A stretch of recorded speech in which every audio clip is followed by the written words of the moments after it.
Bismillahirrahmanirrahim. Assalamualaikum warahmatullahi wabarakatuh. Pertanian adalah urat nadi peradaban.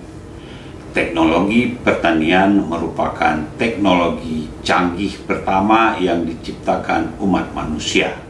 Semua teknologi yang kemudian lahir mulanya merupakan dukungan untuk meningkatkan produksi dan ketersediaan pangan.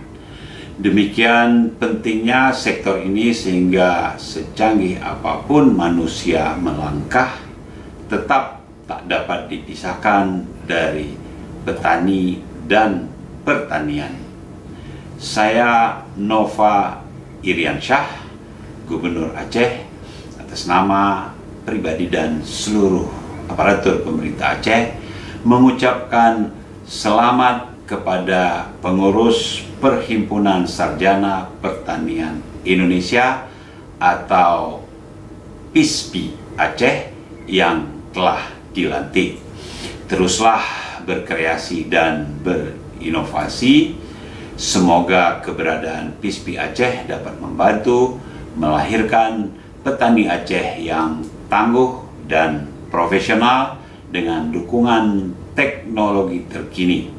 Bersama kita jadikan Aceh berdaulat di bidang pangan yang insya Allah berkelanjutan. Wassalamualaikum warahmatullahi wabarakatuh.